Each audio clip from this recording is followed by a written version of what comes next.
Hello, and welcome to another episode of Boundless Body Radio. I'm your host, Casey Ruff, and today we have another amazing guest to reintroduce to you now. Dave MacLeod is a returning guest on our show. Be sure to check out his first appearance on 601 of Boundless Body Radio, and I do mean go back and check that out. It's one of the most fascinating episodes we've ever done. Dave MacLeod is a professional all-around climber based in the Highlands of Scotland. Dave has been engaged in climbing for 28 years and has successfully conquered challenging boulders, sport climbs, and mixed climbs, including free solo climbs. You heard that right. Dave has also established a reputation for his expertise in training and improvement within the climbing community.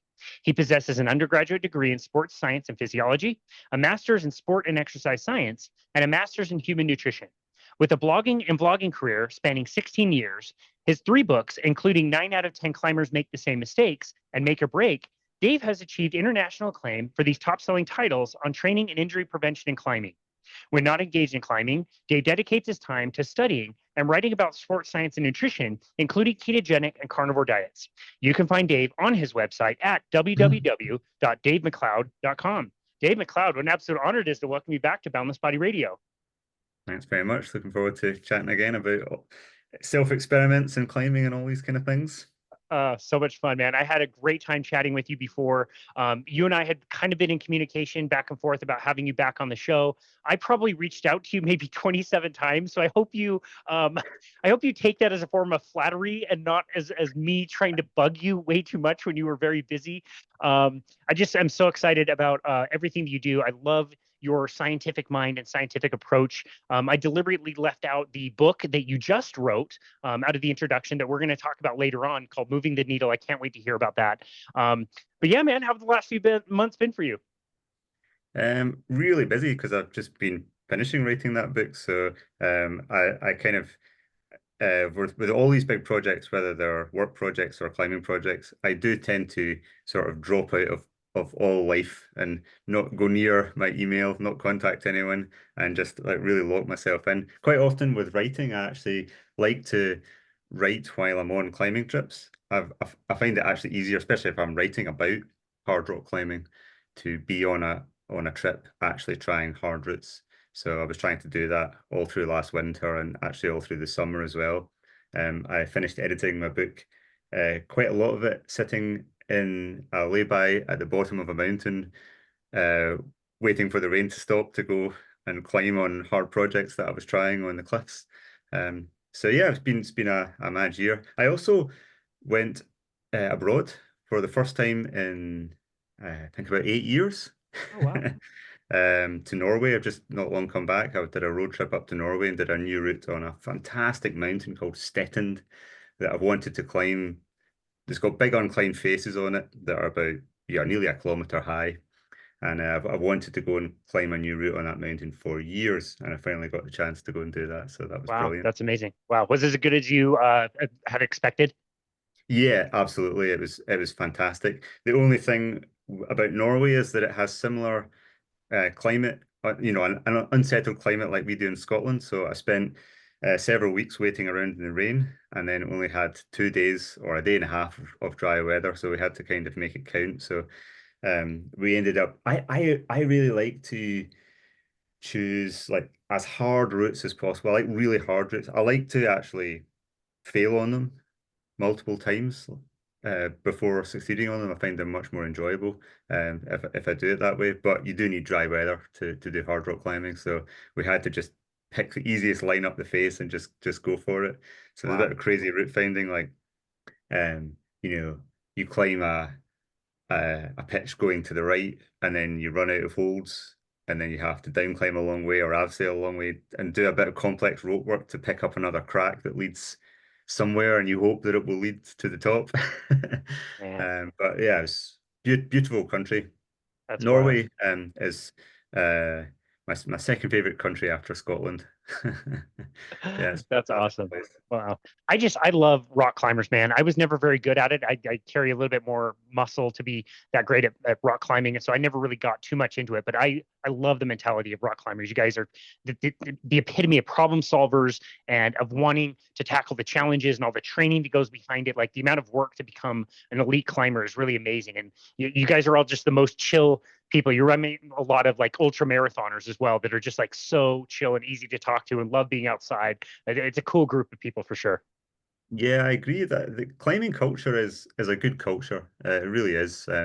And especially if, like me, you do the different disciplines. I think that's a big advantage I've had that I got from being, if you were a climber in Scotland, you just did all the disciplines because of the mixed weather.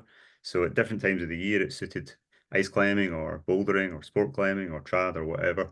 And so you'd hang out with a slightly different crowd across the seasons, and that was really nice. And because you're well, I never did formal competitions in climbing, really, just only a few when I was really young. But even now in formal competition in climbing, there's a good atmosphere and people are generally very supportive of each other, even as they're, competition rivals, and even climbers competing for hard routes outside on the real cliffs. Um, are generally very helpful and supportive of each other on the Yeah, whole. And it's a good culture to be part of. And if I you love walk that. into any bouldering wall, um, and you've never done it before, you can ask anyone from other novices around you or staff or the very best climber in that gym, and they will be friendly and helpful almost without exception. I love that. That's Yeah. amazing. I love that. I think the shared suffering is part of that, where you could be competing with each other, but also knowing how difficult what you're about to do is kind of brings that kind of, I don't know, like companionship or whatever. I think that's pretty cool. Like we mentioned, our episode before was amazing, 601. Fantastic to hear your stories. Fantastic to hear how you got into climbing, and also to learn about your kind of journey with diet. And if you don't mind, kind of remind us how you got into the way you view diet today and how it's a little bit controversial and different than the mainstream. Yeah, well, my own real deep interest in nutrition came from a struggle with weight. I've always struggled a bit with overweight, and top end rock climbers are just about the leanest athletes you'll get. I actually compiled all of the studies from a master's dissertation that I did in nutrition on that were done on competitive climbers. And the average body fat percentages for the males were coming out either side of 10%, which is actually lower than marathon runners Wow. at an elite level. And so, unlike the bodybuilding community where they'll do a cut for a part of the year and they'll only need to be that lean for a short time and then they can gain body fat again, athletes are trying to hold on to that level nearly all the time. And rock climbers, even more so, because we're not generally competing on a competition cycle that has a season and an off season. We're just trying to climb hard all the time. Wow. So we're trying to be really lean. And so if you are the type of person who struggles with overweight, as I was, then it's a challenge, and it really makes a big difference. So that's what got me into it. And I also like many athletes, I I did just fine for 20 years with straightforward portion control, calorie restriction, just walking around a little bit hungry a lot of the time, periodically restricting calories for a while, dropping down a couple of pounds, and that did all right. But then as I progressed through my 30s, I found that I needed to put in more and more effort into that and got less and less return. And I just found that my weight was starting to creep up. And I also had some curious observations that just always bothered me. One of them was that no matter, you obviously you fluctuate, let's say 10 pounds either side of a heavy training weight and a fighting, absolute best performance weight. But I was just as hungry at the heavy end as I was at the lean end. And that always made me think there's something more to this. The other thing was that when I was actually a teenager, well, as a one-off thing, with no prompting, just it was an idea that came to me on my own when I was very close to a climb, and I knew I was pretty overweight actually, and I decided just to do a short-term fix, and I fasted for 4 days. I'd never done that. I was like 16 years old. But the curious observation I had was that at the end of the second day and beyond, I felt less hungry than normal. And that, as a young kid, I was just like, I can't ignore that because it's such a significant observation, but I have no idea what to do with it. It makes no sense to me. But it always stuck in my head. And it was only when I started to struggle with weight in my 30s that I thought I want to piece these things together and try and make sense of them. And that was what brought me to the idea of trying um, more unusual diets in general. And I very quickly, obviously, stumbled on the idea of a ketogenic diet and what that does, the idea of um, uh, running primarily on fat and seeing people were having quite good results for fat loss. And then when I tried it myself, I mean, it was just, I had a couple of false starts with not doing it properly, not adapting for long enough. But then when I decided to really go for it and um, educate myself on how to implement it, the common mistakes that people have, mainly just not lowering carbs far enough for long enough in the initial adaptation. Once I got past that, um, I realized that there was definitely something to this, and I kind of it was a bit of a um, uh, defining moment in a way where you're like you can never really go back. Yep. Like I knew that I would basically always either be on a ketogenic diet or intermittently be on a ketogenic diet of some type for the rest of my life. And I still think that about, well, we're only like 9 years later. Yeah. Oh, that's amazing. I remember last time you told us about the first time you did a long day climbing where you would take with you 1,000, 1,500 calories of food to eat sometime during the day. And you realized you got in the car afterwards and hadn't eaten anything. And related to fasting, it is remarkable that you hear those stories all the time. And once you understand what's going on, it makes a lot of sense. But until then, you're like, why was I hungry for the first day? I should have been doubly hungry the second day and triply hungry the third day. They should have gone up and up and up, and it doesn't. It crests like a wave and drops out. And I've seen people do PRs and deadlifts on 5 days of fasting when you think they'd be starving. They're not hungry at all. It's absolutely amazing. I love Yeah, that. Uh, that's right. I mean, when you first read about the diet and you're looking at the observations that other people have made, I remember one thing that stuck in my head was reading some one of Rob Wolf's books, and I think he was saying how when he was when he was cooking or eating a meal, he was thinking about the next meal. yep. And I was like, that was one of those moments where you kind of like, oh yeah, that's me. I really relate to this. And I thought, when someone points it out, you're like, yes, that's not natural. That's I don't feel that this is the right way. There must be something here that I've got to learn. And the ketogenic diet really solved that for me, where it just improved my as well as helping me to sit about 4 kilos lighter but not being hungry at all and not having a steady energy supply. It also freed me from that constant thinking about food all the time. And actually, like, I've said this quite a lot. Like, even if I said to myself, right, I can't be bothered going on the ketogenic diet, I just want to eat Western junk food. Even the fact that I now know that it's not me, if you like, there's not some weakness or some weirdness with me, that I know that I can eat a certain way and I can be free of that constant craving um, and hunger. That just makes me feel better about myself. So it was a big deal. Yeah.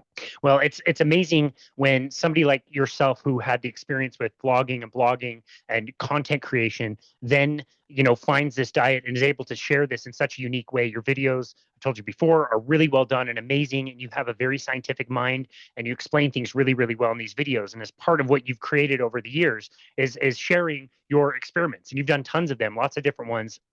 There's one in particular that I wanted to talk with you about today that I think is very provocative. It definitely got a lot of views on your channel for good reason. And this was an experiment that you decided to do where you were going to go for an extended period of time eating nothing but burger patty, or burger patties from McDonald's.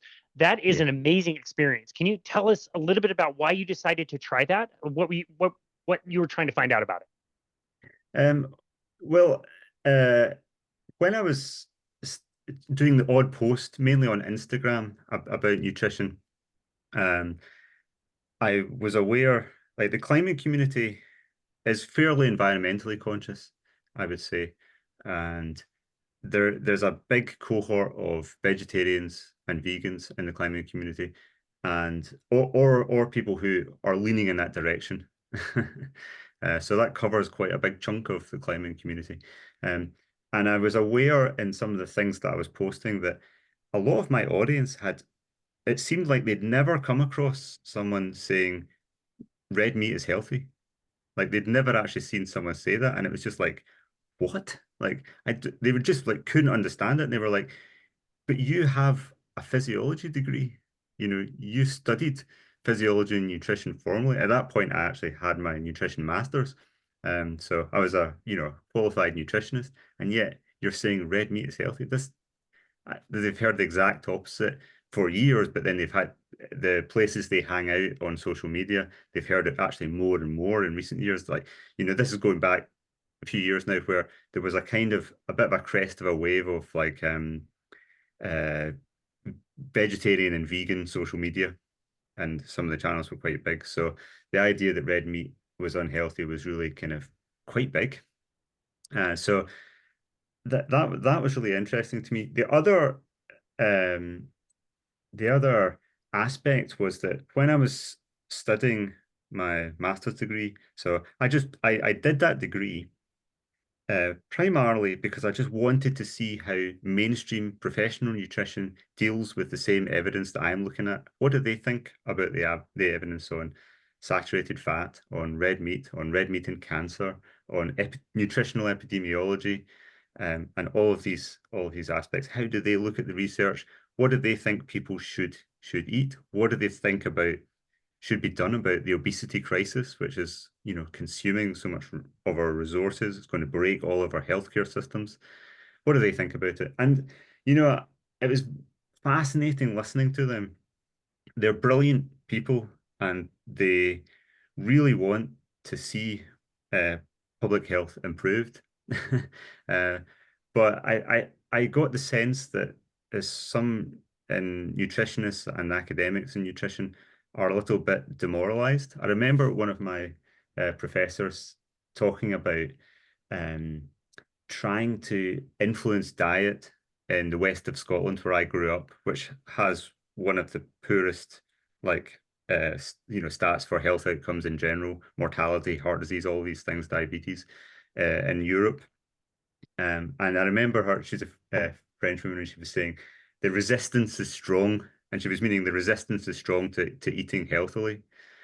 And again, yeah, I was thinking, why is this? And what can we do about it? And I could see that what was implicit in her comment was that there's nothing can be done. We can't really fix this. So I feel like nutrition policy that was being recommended by academics to government that then sets policy is based on like we'll tinker at the edges to try and make the processed food environment slightly less bad. We'll just try and stem the tide a little bit. And I just thought, is that all we can do? Is there another way? Maybe not for everyone, but maybe a subset of people who could take a different approach. So you've got like some people who think, yeah, just only real food, never touch any junk food at all. Um, and that's fine. If people can do that, then great. That's going to work out very well. Um, and you've got some people who think, well, try and eat, try and eat brown rice and like cereal with fiber in it. And like I remember one of my other professors saying like she added bran to her ice cream. Oh, wow. And I was just Gross. like, really? Like that I actually felt weird because I was sort of asking her like, what was she actually joking? Because it just seemed bizarre to me that to do that. Like if you're going to eat pizza and ice cream, just eat pizza and ice cream. Right. Um, so that seemed kind of odd to me. So through my experience of doing ketogenic diets and then experimenting a little bit with the carnivore diet myself at various times, um, and also talking to a couple of friends. In fact, a friend from Glasgow had already done this McDonald's Patties diet, and I thought like I'm going to do that as well. But it will be an interesting experiment for for people. It had to be the epitome of junk food. It had to be McDonald's because people would be like, "But those burgers are terrible. They're terrible. Like, how can you eat them? You must be unhealthy if you eat those." So that was contained in that neat experiment of making it only burgers from McDonald's. It forces you to think, no, if you just look at the ingredients, you can see they're just beef. If you just pay a little bit of attention, there is a way to eat in the processed food environment that we live in, but thread that needle and actually be healthy.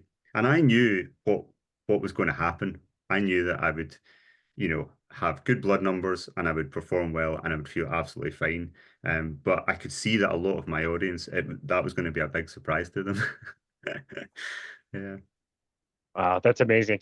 That's the same pushback I get from people when I tell them, like, when I'm in a pinch, I don't do this all the time. It's maybe like once or twice a year if I'm traveling or something. I'll tell my people, like, if you're in a pinch and you want a good meal, just go to McDonald's. You can order the burger patties. I'll even tell them how to do it. And I get the same response that you just described. Like, the first thing that everybody says is McDonald's is terrible. How can you eat that stuff? You're going to die. And explaining to them, like, they had that scandal, a decade ago where there was some stuff that may or may not have been in the meat or whatever. They can't stand another scandal like that. They have to do 100% beef and cook them up. And the patties themselves are quite delicious. It is beef and maybe just a little bit of salt and pepper, but I think they're really good. And yeah, if more people knew that could be a viable option when it's something like, at least in our country, it's upper 90% of people live within like 5 miles of McDonald's. Like, they're everywhere. That would be a Yeah. nice option or nice thing for people to know when we're all squabbling about, grass fed, grass finished. And sure, like, if you've got the means and you want to do that, great. But I think what your experiment tried to do also is say that this is food that is accessible, affordable to everybody. And regardless of whether you think it's the best quality or not, it is a viable option. Yeah, absolutely. Yeah. And it was viable. It was it was a strange experience in a way because to eat all of my food in the car for 2 months. So it was a little bit solitary in that way.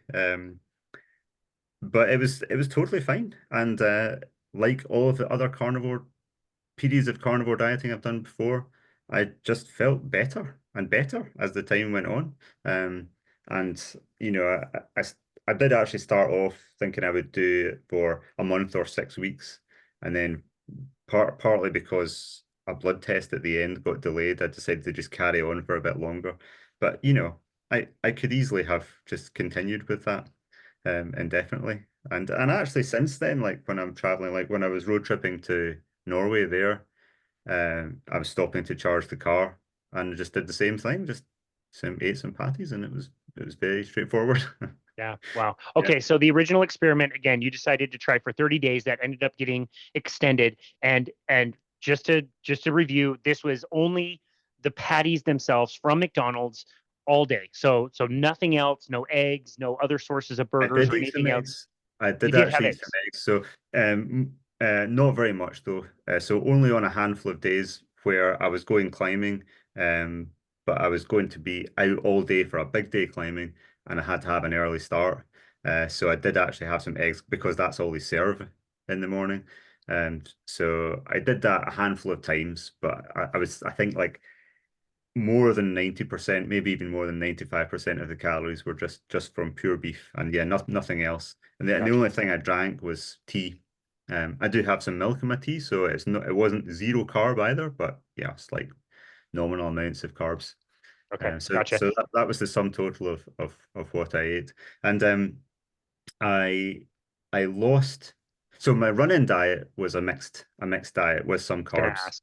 Okay. Yeah. And I usually do gain a little bit of weight. Like I usually set up about 68, 69 kilos.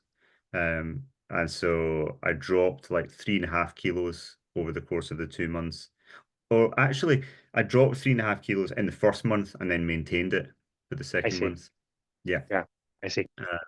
And then my blood panel was it was well, it's the best blood panel I've had, really. It's crazy. So yeah, just like as you would expect, like low blood sugar, uh, triglycerides went down, HDL went up, LDL stayed the same. It didn't rise. I don't actually think I'm lean enough to have the large rises of LDL, or maybe I wouldn't anyway. That's actually something I would love to do at some point. Is is is actually calorie restrict on a carnivore diet to get myself like bodybuilder lean and see if I do get that lean mass hyperresponder effect where my LDL starts to skyrocket. That would be interesting to see, because I'm fairly lean, and I don't get that effect at all. My LDL just sits between like 110, 120 on any type of ketogenic diet, and no matter what the change in my weight is within that range that I do change. But Interesting. like my CRP was really low, liver enzymes were just fine. Everything else was just normal. Uh, Yeah, it was cool to see the graph, and I'd recommend anybody. We'll obviously link to your video where you go over this in the show notes, so people can go and see this. But it was interesting to see the graph of all the different blood tests you had taken, and there really wasn't much movement in anything. I wouldn't get too worked up about any of that. All of it Yep. to me would fit within what should be like a normal variance in any blood test, depending on the equipment, the time of day. I know you went out of your way to make sure all that is very consistent, but all of those markers can change drastically within a day anyway. So I didn't think there was much difference there, and definitely nothing negative that happened after going that long only eating, burger patties from McDonald's. Yeah, that's right. And then so the weight was a significant change, a good change, I would say. Um, the bloods were normal, and then you get to the more subjective things. So my mood felt better. Although interestingly, the experiment ran across Christmas, and for I can't remember. I think it was like just the one day, or maybe even 2 meals, where I did just have a normal kind of mixed meal with my family at Christmas, and I did feel my mood get worse, and I felt like quite significantly. And I remember actually my mum commenting on it on Christmas Day, and she was saying like, are you all right?" And I was like, "Oh, my mum never asked me that before." Um, And I was like, Actually, when I thought about it later, I was like, actually, no, my mood is not very good, despite being a sort of family celebration. Um, and that recovered straight away. Now, that may have been coincidence, I don't really know, but it's just subjective, just a Yeah. subjective observation. Um, and the other interesting thing was strength. So, when we were last talking on the previous episode, I was saying how um, on my training board that I have in my garage and on my hangboard where I'm training finger strength. Uh, I'm very sensitive to small changes in strength. Like I can hang on the fingerboard when I'm warming up or do some climbs that I know on my board, and I just instantly know what my form is like and how it's changing. And I can basically predict like what I'm going to be able to, what grade I can climb based on how I feel when I'm training. And I just knew I was feeling strong. Um, and at the end of the experiment, I did like some proper strength testing on the hangboard, and I broke all of my personal bests by a mile, like by a really significant margin. So to give you some numbers, so on a 20 mil thick wooden edge, um, I can I can usually hang with one hand on that for 5 to 10 seconds, and that's been pretty stable, like plus or minus a little bit for 20 odd years. Um, there's been times in the past when I've been very fit and quite light where I've been able to add like maybe 2 kilos in my other hand, but often that's when my body weight's a little bit lighter. So there's not been really that much change. Interestingly, the first time I did a carnivore diet, which I need to actually look at my notes what year that was, but several years ago, that was the first time I ever held 4 kilogram dumbbell in my other hand while hanging with one hand. The second carnivore diet experiment that I ever did, that was the first time I ever held a 6 kilogram dumbbell in my other hand. And then after that McDonald's experiment, uh, I remember like grabbing the 4 kilo dumbbell and hanging, and it was just like, it's too easy, too easy. Get the six. The six was too easy. It's like, right, I'm going to try and break my PB, get the eight, and that was just easy. And I just kept on adding weight, and I got to 16 and a half kilos in my other hand. Absolutely smashed the weight. So obviously I'd lost 3.5 kilos, but I'd clearly gained quite a lot of strength. And I was a bit mind blown by that, but it's quite a dramatic result. So it was interesting. Okay, for the mere mortals out there that are like myself, next time you're out on a walk, go find a playground and find something that looks like a pull-up bar. And with two hands, wrap your entire hand around the bar and see how long you can hang there. And if you're really strong, maybe you can do some pull-ups and see how challenging that is. Then drop one of your hands and see what it's like just to hang on one hand. It's nearly impossible. When when you're describing a hangboard, these holds are tiny. You said like a 20 mil ledge. So now like go from the hang bar and go find a platform where a slide is or something and only put like a few of your fingertips on the board and see if you can hold yourself up. That's insane.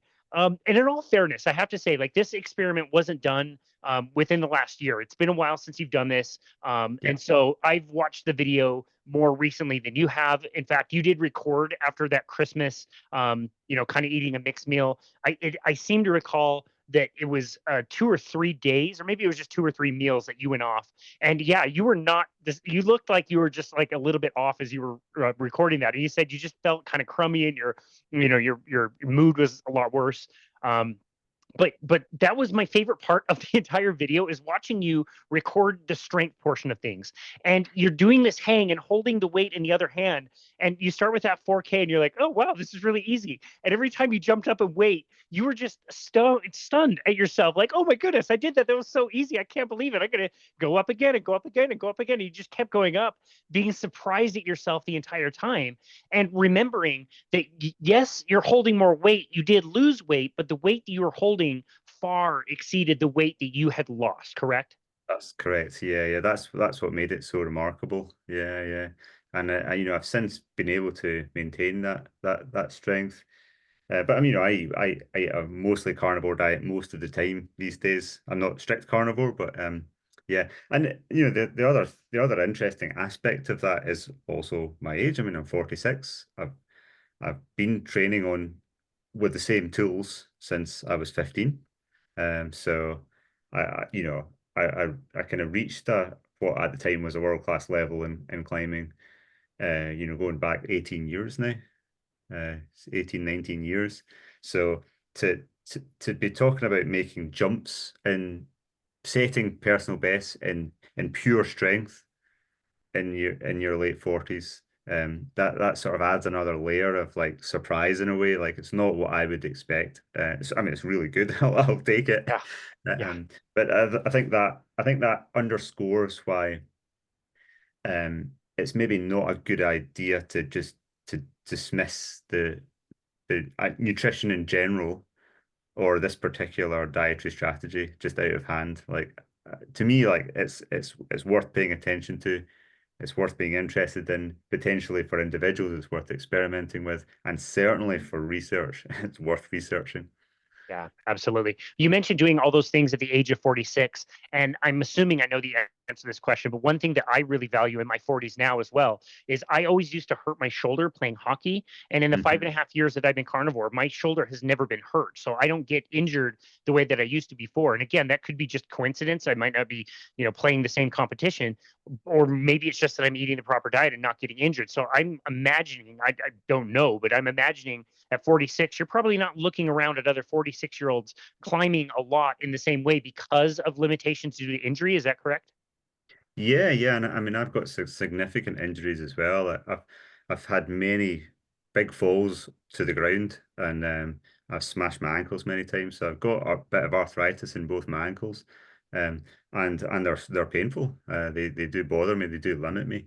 And to sort of balance what I just said, it's not like some sort of magic. My ankles still hurt.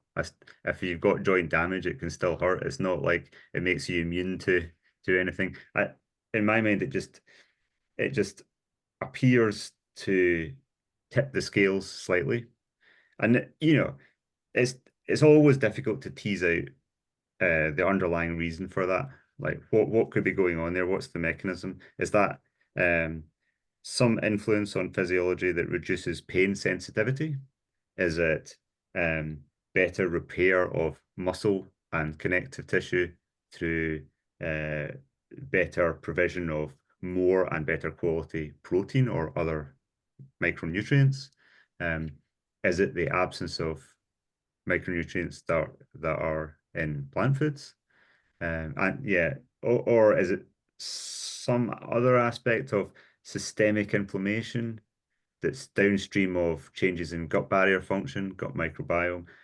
I don't know the answer to those Yeah. questions, and that's why we need the research. Yeah, agreed. Could it be autophagy, your body rebuilding itself during fasted states, or the way a ketogenic diet mimics a fasted state? You're right. It could be any of those things. I didn't want to miss this. I do just want to bring this up. You mentioned not seeing a huge elevation in your LDL cholesterol, Hmm. kind of a phenomenon that we know now is kind of we call it like a lean mass hyperresponder. And you're very close to hitting some of those parameters, but not the LDL. And I do recall Robert Sykes from the Keto Savage podcast hosting Dave Feldman, who is obviously researching a lot in this world. And Yeah. Robert Sykes wondered the same thing. He's very lean as a bodybuilder, and he never sees those same elevations in his LDL as well. And Dave Hmm. Feldman explained to him that it was probably to do more with the strength component of what he was doing versus somebody who's doing a high amount of cardio. And I look at rock climbing, I see that's a much more kind of strength related thing. Obviously, you need a little bit of both, but I wonder if that's part of the component. Dave Feldman explained it in a way that I will never be able to explain, but I thought that was kind of curious. And I wondered if it might be related, since both of you are what I would guess more leaning kind of as a strength athlete versus a cardio athlete. So, Yeah, it could be. I mean, my calorie intake is not high. Uh, mm, climbing, rock climbing training, does not, I don't think, have a really high energy expenditure, because the seat of fatigue is the forearm muscles, which are not really big muscles. So, and I noticed that straight away. See, if I switch from rock climbing to doing mountaineering, like my food intake just skyrockets, just doubles. wow. But I'm not. I stay more on the rock climbing side. Um, I do have friends who are. We all those mountaineers and climbers, we're kind of on a spectrum. There's some like mountaineers who rock climb and some rock climbers who occasionally mountaineer. So I'm in that category. But I have many friends who are more like endurance athletes, and they do a lot of, big mountain stuff, big walls, and a lot of mountain running. And they're really like uphill aerobic athletes. Yeah. And it would be really interesting to see, how their bloods respond to the same diet. Yeah. Very Um, interesting. Well, okay. yeah, but the So, only, the only way we get that data is if either if people do the research studies, or actually if people do the self-experiments, and possibly publishing the self-experiments is the first step. And I always hope that some PhD student will think, look what's this person's done. Can we not run a study on this? it would be wonderful. Hopefully, it's heading in that direction. It is always tough to get the funding, but people like Dave Feldman are doing amazing work and are, creating nonprofits to try to generate the revenue for those kinds of things. So hopeful for the future. As you concluded your experiment with the burger patties from McDonald's, what did you want people to take away from that? What were some of the key points that you wanted to prove? Well, firstly, that I just don't see the evidence there that red meat's unhealthy. That's the basic point. And another side to it was, I was aware that in the background there are lots of people who would speak to me privately, who would express, who maybe hadn't read the research literature to the same depth that I had, but they were still skeptical of the idea that red meat is actually unhealthy. But they were scared to actually say that to other people, and definitely scared to say it on social media. And they were quite surprised. And I spoke to some friends who, are well-known athletes, who actually said, like, um, I just wouldn't post that on social media because it's just, I'd be too scared of the backlash. And so that was actually another strand of the experiment, to say, is there a way to deal with these controversial issues, or in today's social media landscape, and get, and make it work in a way um that deals with the inevitable clash of ideas, but in a way that sort of keeps it both friendly and based in evidence. So um to me, it just comes back to evidence. Evidence is really is the solution to this. So in the past, when I've published videos, and also in the video that I made about my McDonald's experiment, like I went through some of the issues and I discussed the evidence. Like I went through the evidence on red meat and cancer that the World Health Organization put together several years ago. That was the big thing that made people afraid of red meat. It's going to give them colon cancer because of the WHO report. And so I just discussed that evidence, said, well, if you actually look at it, of the 800 studies that they identified, there was only one of them that showed a significant positive association, and that was only in people who were already overweight, and that was a Seventh-day Adventist study. So that's why I find it unconvincing. Um, and with that video, it was I still I will readily admit that I was had my finger on the upload button, and it was still a little bit scary to actually upload it. Um, but it, and I was sort of braced for a backlash, but there was none. None. And Wow. that was really interesting. The backlash that I received did happen, but it happened before the experiment. I did a post on Instagram where I explained what I was doing, and with Instagram by definition it has to be brief. So you've got a couple of paragraphs just to say what you're doing, and then I got backlash then. But with the video I made at the end, where I discussed the evidence carefully and I picked my way through it and I discussed my own results, and I tried when I was editing the video and watching it back, this is the key thing, I think. Uh, I watched it through and I said, is there any point where I'm overreaching the evidence?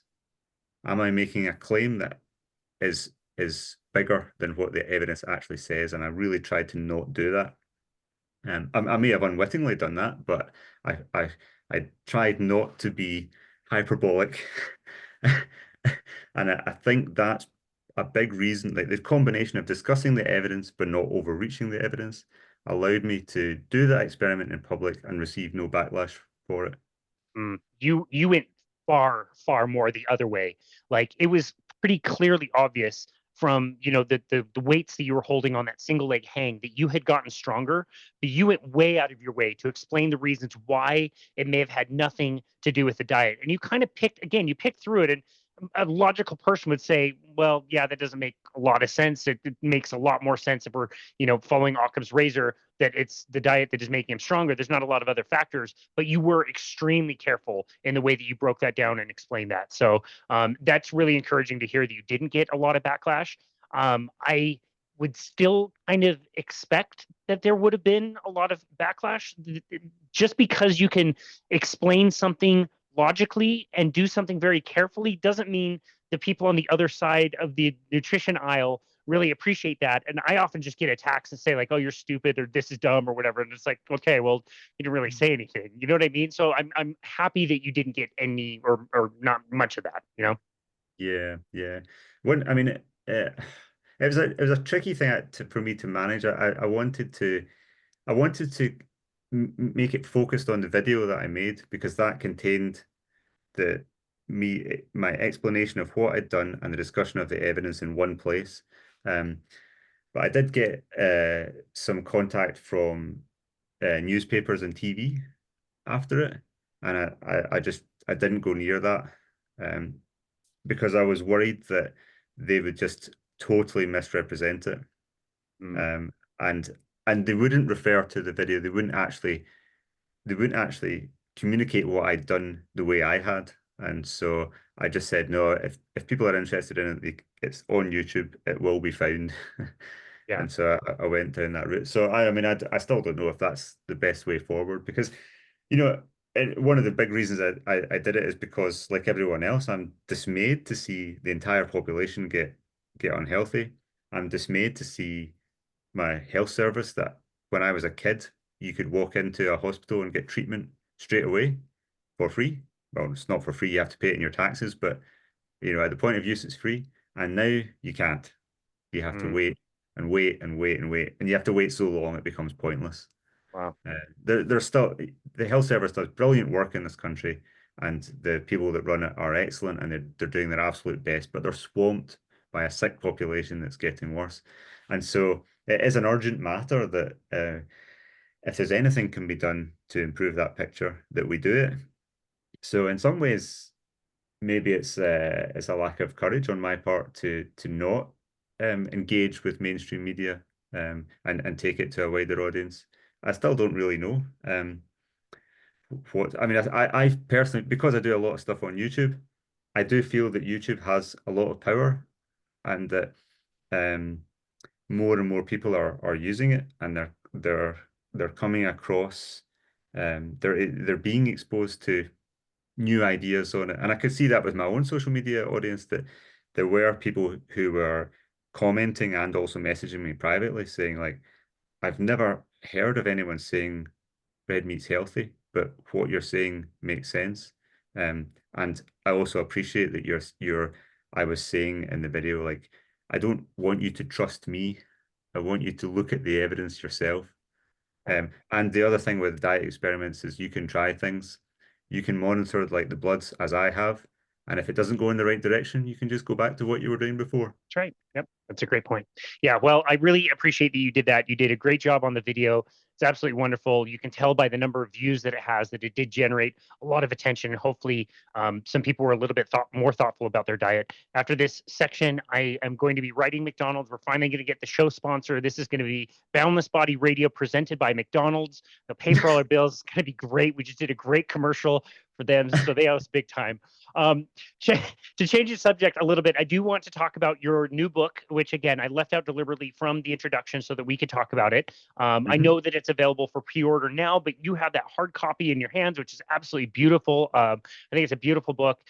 Looks really dense as well, which is always great. If you know the book content isn't great, you can always smack somebody with it. But tell us about Moving the Needle, how an average climber can do the hardest route in the world. Why did you decide to write it? What were some of the things you wanted to cover in that book? Um, well, a big theme that's covered by the book is about self-belief and the optional nature of it for sport performance. This to me is another controversy in sport performance. You know, nutrition is one, and there are some aspects of training that are controversial, but the, I've always found sports psychology, again, a curious thing where I find myself making observations that don't match up to what I've been taught. When I learned sports psychology in my first master's degree in exercise science, um, there was the notion that self-belief is critical, and that confidence, you have self-belief and confidence first, and performance follows from that. And I found that, lots of athletes, if you listen to great athletes and who have either succeeded or who have failed, they often will talk about constantly chasing that self-belief, trying to enter that state of self-belief, and being constantly paranoid about anything that will upset that. And that's how central that is to their performance. And I always thought that's actually quite a vulnerable position to be in, where you've done all this training and you could go to an event and a competitor could look at you the wrong way, or say something to upset you, and or vice versa. It could be the opposite, where you, in order to perform well, you need some sort of mentor or coach to be constantly in your ear going, you can do this, you can do this. And if you don't have that, then you might not be able to get the best out of yourself. That always struck me as just unusual, especially as a climber, because in climbing and mountaineering, because there's real consequence. Like, if you fall off, you could die in many of the situations that we put ourselves in. Um, I don't think we can really afford to uh, be in that vulnerable state where our psychology is at the whim of, mood being good or bad. And also in my own life, I had some, I would say, mild to moderate depression. Possibly that could even be an understatement, but it wasn't like debilitating. But I talk about it in the book, like how, how I felt about different climbs, and how I didn't really have much confidence at all, or self-belief. And yet I found myself continually improving and getting to the top of harder and harder climbs, and thinking, well, that was kind of a fluke. the whole way up that route, I had an internal battle of voices in my head going like, you're not, you're not ready, you're not fit enough, you're not actually a good climber in the first place. Um, you messed that up, you made that mistake, you made this mistake, you're just going to fall off now. And then I found myself at the top and thinking, oh, well, that was lucky. I managed to pull that off. But then when you do that year after year after year, eventually I got to a point where I was like, maybe my whole paradigm of how I'm thinking about this is just completely wrong. And I started to think, actually, um, self-belief is possibly optional. And I've since developed a hypothesis that it can be a good mindset for certain people. I think for certain truly brilliant athletes who are brilliant from the get-go, they have a natural body type for whatever sport they're doing. And they are just well equipped mentally to apply themselves and focus. They have a driven competitive mindset. They've got all the ingredients that you need to be great. And they almost know from very early in their careers, well before they reach a world-class level, that they're destined for a world-class level. And I think for those athletes, it may well suit them to have self-belief because it's almost like all they need to do to achieve their potential is not upset the course. They're on the course, they're going to get there, and all they need to do is not mess it up. And possibly self-belief could help them.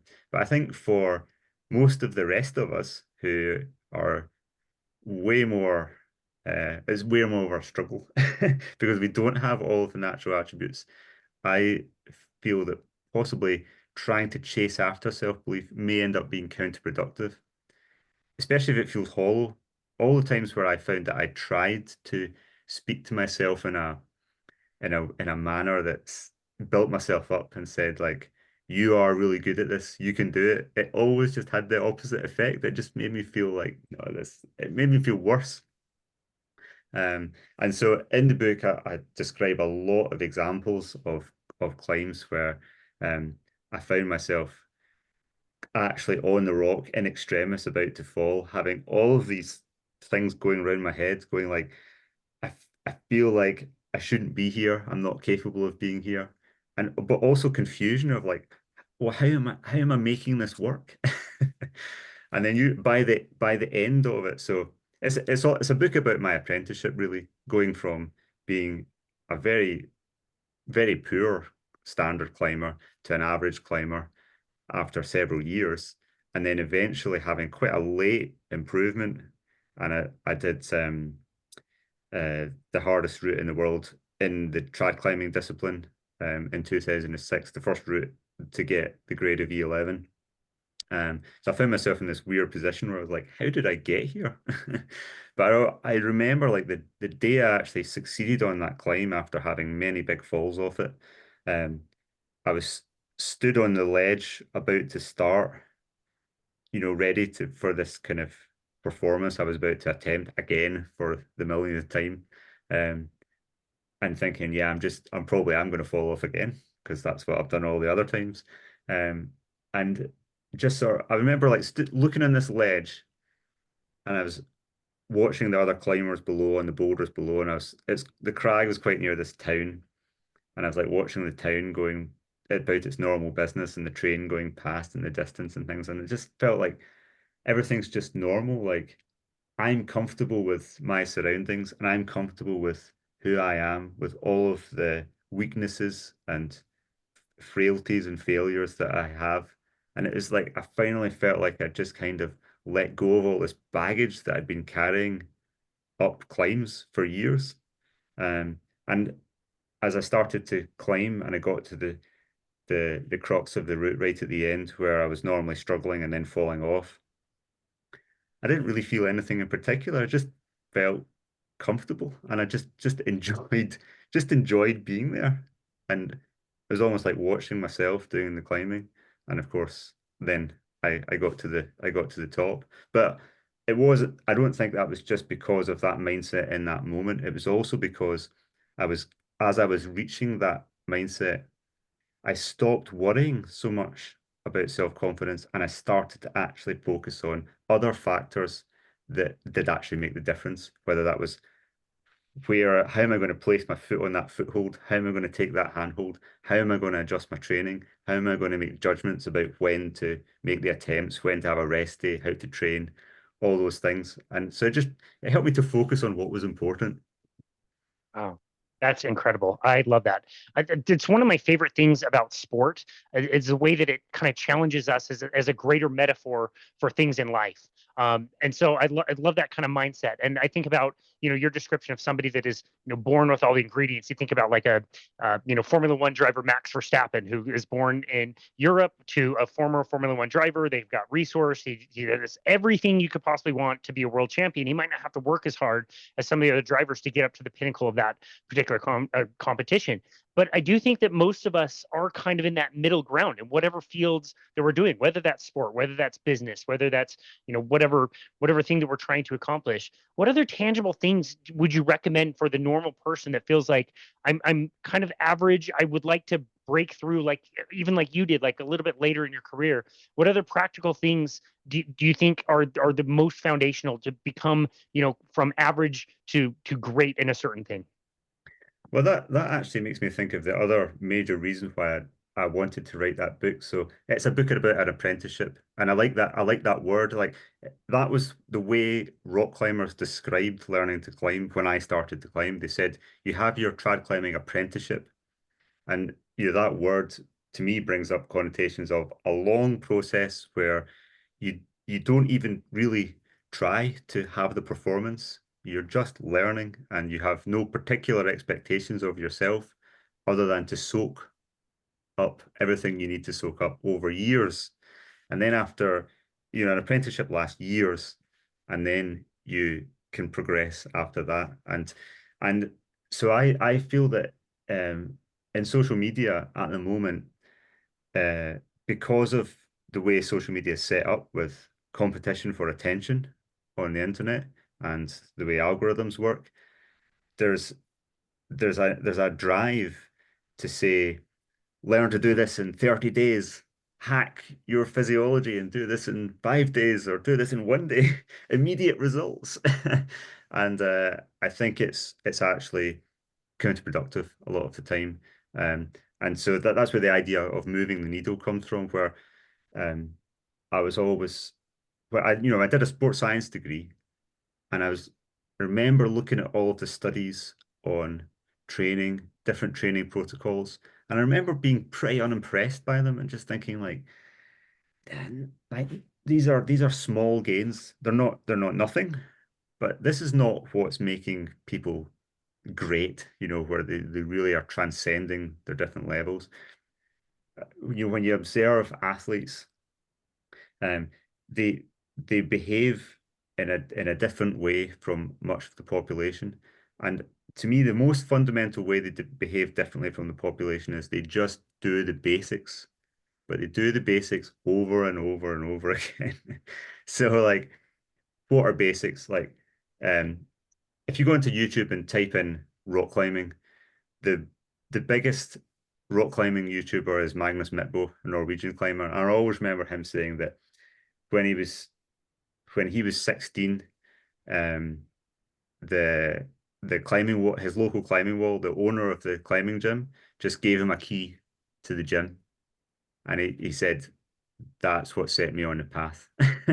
So what that does is it just lowers the hurdle to actually accessing training. It just allows you to be consistent. Consistency is the number one word in training. And that was the thing that I did. Like um I happened to live near a really brilliant crag for climbing with lots of boulders at the base of the cliff that were excellent for learning to climb on. But the hardest route in the country was on the main face overlooking that cliff. The combination of that environment was just so good because I could spend my day to day just pottering away, learning the basics of climbing, but constantly staring my big goal in the face. It never allowed me to relax and rest on my laurels. I was like standing on the boulder in front of me was feeling hard. And then I would look up at the main face and I would say, if I don't force myself to get through this little thing today, I'll never get to that up there. And it Wow. was just really good. And I made some decisions, some of which were I stumbled into by accident, and some of which they were good decisions that I made. Like one of which was um a lot of the boulders were high. They're high enough to break your ankle if you fall off. Okay. You probably wouldn't die, but like you're worried when you get like 6, 8 meters above a rocky landing. Oh, wow. It's not very good. So um I would climb up as high as I could, get scared, come down, and you're dealing with as a climber. I was facing up to this. I was like, I want to live my life as a rock climber. How I'm going to be having this feeling of fear all the time. I need to develop a way of working with it.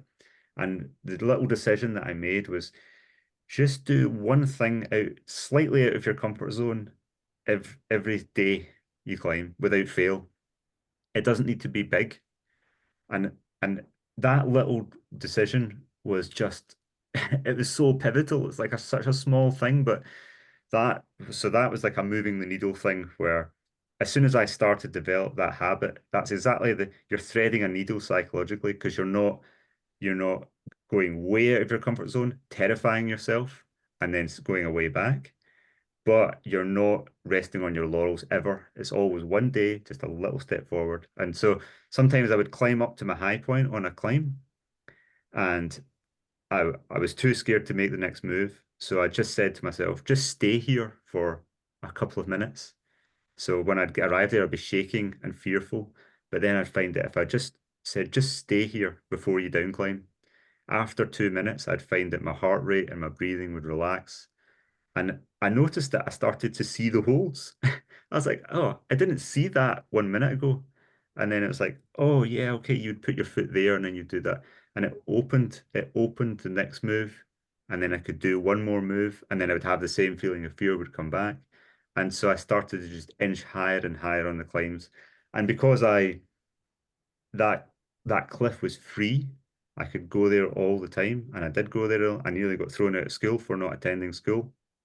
And then when I left school, I bought a house, 10 minutes walk from the crag, and I just went there all the time. And I said to myself, I'm going to do all the climbs just one by one. So the consistency, so it's setting up your whole life from like where you live, where you work, the environment you put yourself in, all serves this really basic thing of consistency and just going a little bit out of your comfort zone in a progressive manner.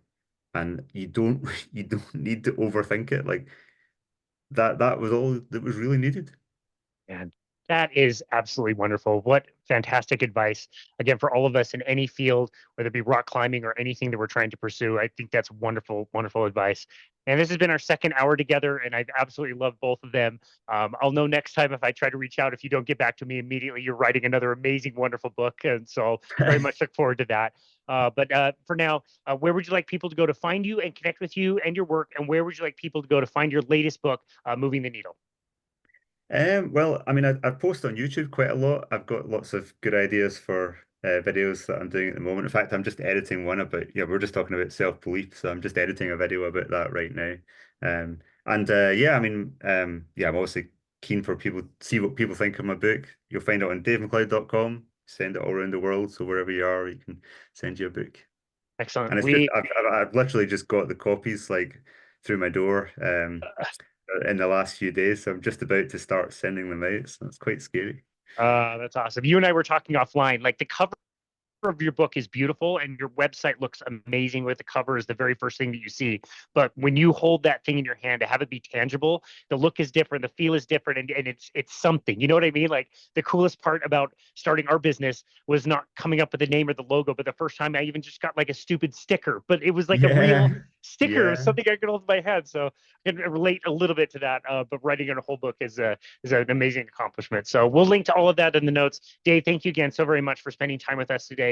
Thank you for going out and doing these experiments, for documenting them, for making beautiful videos and sharing them with the world in the way that you do, just very comprehensively. It really makes a difference. So thank you so very much for all of your work, and thank you for taking time to be on the show again today, Dave. We really appreciate you. Thanks, man. Appreciate it. Absolutely. And this has been another episode of Boundless Body Radio.